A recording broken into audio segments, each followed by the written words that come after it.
Good morning to all of you. I am Dr. Monica Khitarpal. I am Associate Professor of Physics in Government Dungar College, Bikaner. I am dealing with MSc final first paper, that is condensed matter physics. We were discussing superconductivity. In my today's lecture, I am going to tell you the difference between a perfect diamagnetic material and a superconductor. So, I am going to tell you what are diamagnetic materials. We know that when a superconducting material is placed in a magnetic field, then it is found that field lines are excluded from the interior of the specimen. That means inside the superconductor, we have V2 be equal to 0. This is Meissner effect. Now, since the magnetic field inside the superconductor is 0, it will be a perfect diamagnetic material. What are diamagnetic materials? Diamagnetism is a form of magnetism that is induced by a change in orbital motion of electrons when a field is applied. On removing the field, this magnetization will remove. That means this type of magnetization, diamagnetism, is not permanent and it exists in a material when there is an external magnetic field.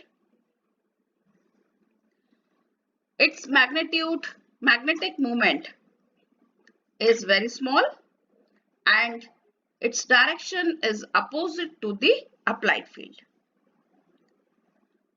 Permeability of these diamagnetic materials are less than 1 and they have a susceptibility which is negative.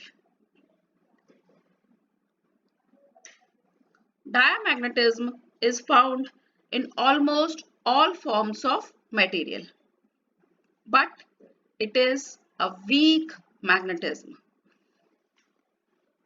Diamagnetic materials have a no net magnetic moment.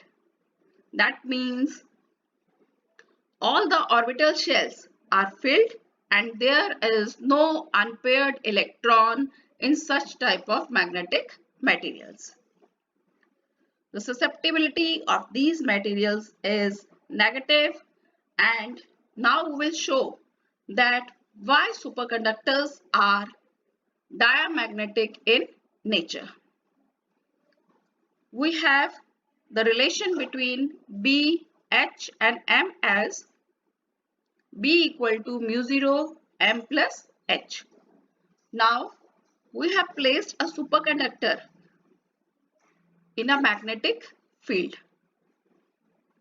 On placing the superconductor in magnetic field, field lines are pulled out from the interior of specimen. That means inside the specimen, B equal to 0. So putting B equal to 0, I have 0 equal to mu 0 M plus H. On solving this, I can find out the susceptibility of the material. Susceptibility comes out to be -1. That means superconductors have negative susceptibility. And we know that materials having negative susceptibility are diamagnetic in nature. Hence, superconductors are diamagnetic material. Now, the relation between susceptibility and relative permeability is chi equal to mu r minus 1, where chi is the susceptibility, mu r is relative permeability.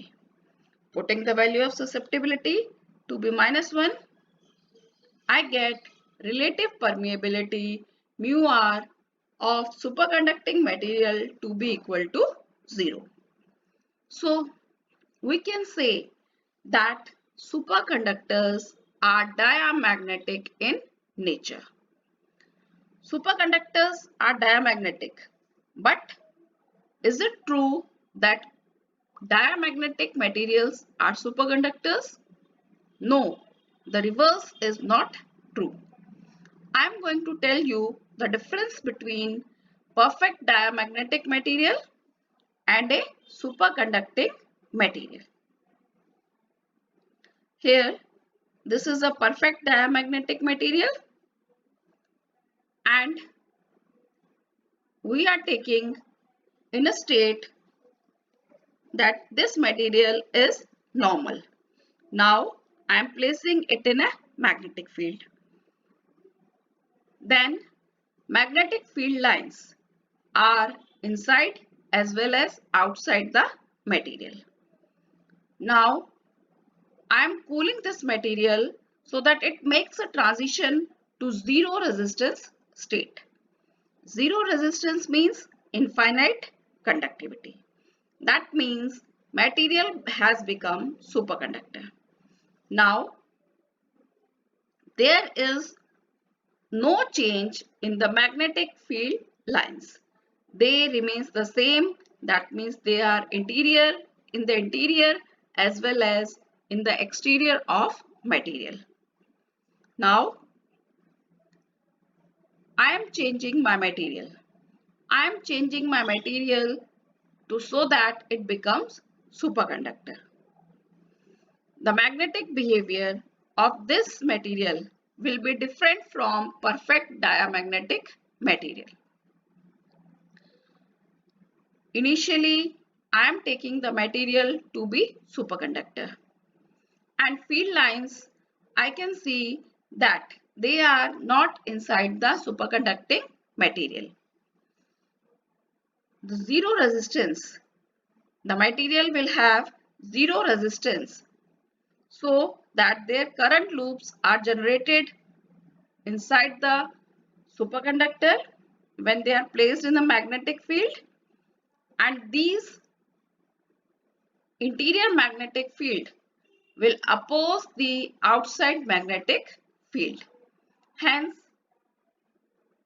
because of this opposition, which is a Lenz's law, inside the material B will be 0. This is for a superconductor. But here we have taken a material to be a perfect conductor which is cooled through a superconducting state.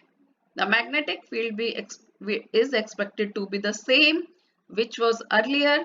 That means it will be inside the superconductor as well as outside the superconductor. So this is the basic difference between a perfect diamagnetic material and a superconducting material.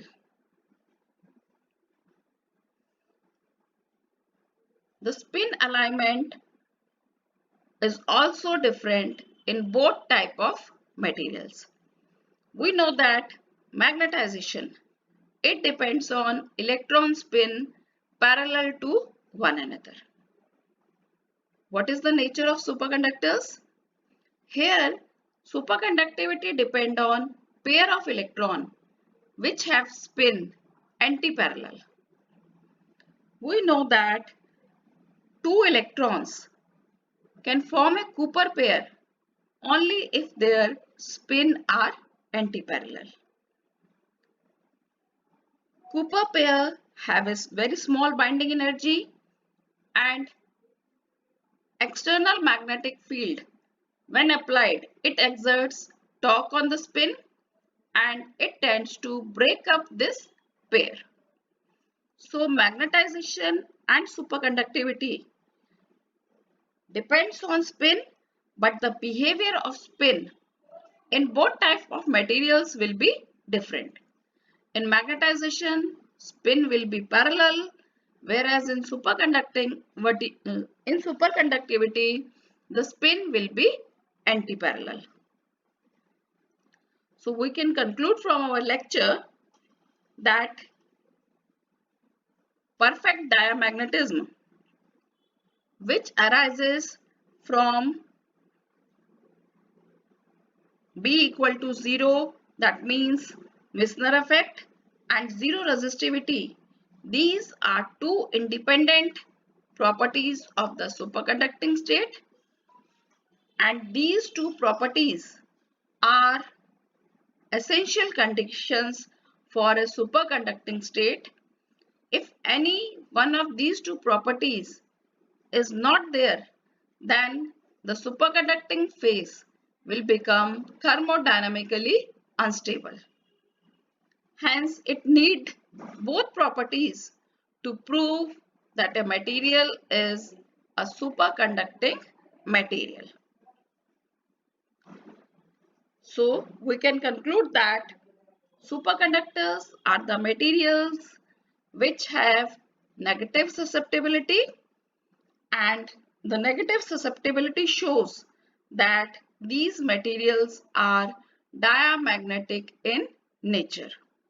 But diamagnetism and conductivity, superconductivity, these are two different properties of a material.